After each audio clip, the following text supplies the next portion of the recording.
Dabas aizsardzības tēma – biotopi. Ko mēs zinām par biotopiem ikdienā?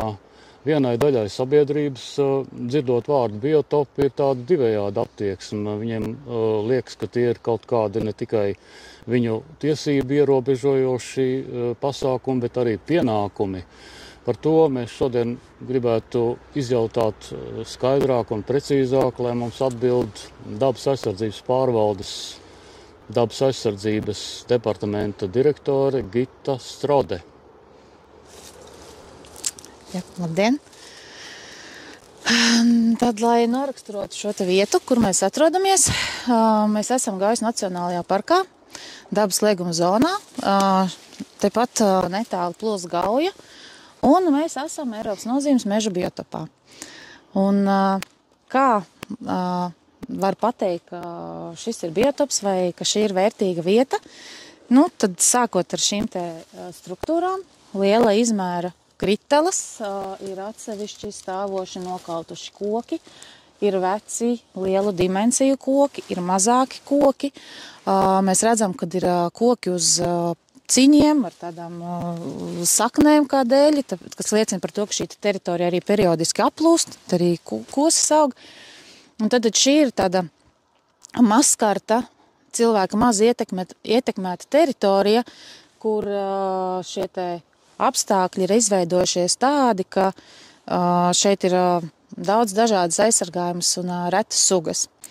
Un te arī tā pretruna iespējams izpaužās starp meža nozari un dabas aizsardzību, ka tas, ko mēs kā biologi uzskatām par vērtību, tad šādas lielas kriteles, kas ir dzīvotne daudzām sēņu, sūnu, ķērpju sugām, bezmuguru kalniekiem, tas tiek no tāda monetārā viedokļa uzskatīts, ka tas ir zudums tautsēmniecībai. Un attiecīgi, arī šeit nokautušie koki kādam varētu šķist kā tāds bīstams elements, tad taču var kādam uzkrist uz galvas, un kāpēc mēs šeit neizskopjam. Tad tā jau arī ir tā dabas daudzveidība un bagātība, ko mēs cenšamies saglabāt, ar to, ka dabiskos meža biotopos būtu pēc iespējas mazāk jāiejaucās cilvēkam ar mežsaimniecisko darbību. Ir, protams, izņēmumu gadījumi, kad ir jāpalīdz un jāveic specifiski biotehniski pasākumi, bet vairumā gadījumu šādas te vietas būtu jāatstāja cilvēka maz ietekmētas, un tas arī nodrošinās vairākiem tūkstošiem sugu iespējas saglabāties, jo tie pakalpojumi, ko mums sniedz daba, ir plaši, un nevienmēr mēs viņus visus zinām.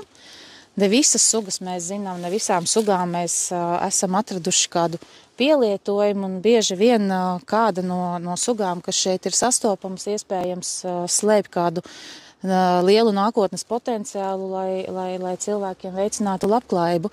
Tas ir tikai viens šaurs aspekts, ja mēs no tāda cilvēka labklājības viedokļa domājam. Un tā diskusija ir par to, cik daudz šādu vietu mums ir nepieciešams saglabāt, cik daudz cilvēkam ar mežsaimniecisko darbību šādās vietās būtu jāiejaucās un cik daudz mums tas būtu jākompensē. Jo no vienas puses nav korekti par šo te sabiedrisko labumu privāti īpašumos uzlikt apgrūtinājumu bez adekvātas kompensācijas, jo tas ir sabiedrības kopējais labums un sabiedrībai par to būtu kopīgi jāmaksā meža īpašniekam, bet tai pašā laikā šīm te īpašuma tiesībām nebūtu jābūt, manuprāt, arī absolūtām, ka pilnīgi viss ir kompensējams, jo sabiedrības intereses būtu arī par to, ka visi solidāri iesaistās un dabu saglabā, un tad tā diskusija ir par to, cik daudz mēs to darām, vai tas ir 10% no īpašuma, 50% no īpašuma, 100% vai cik daudz mēs to kompensējam. Tās visas ir, protams, diskusijas, bet un tiem kompromisiem ir jābūt.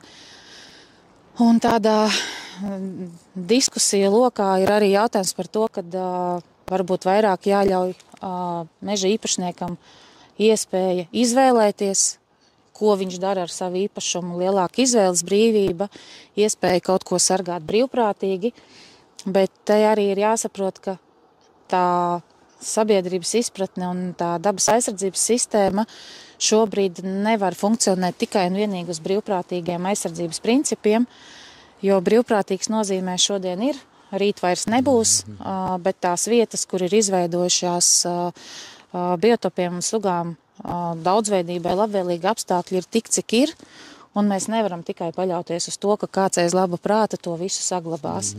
Tā kā mums atliek gaidīt diskusiju iznākumus un cerēt uz saprātīgiem risinājumiem.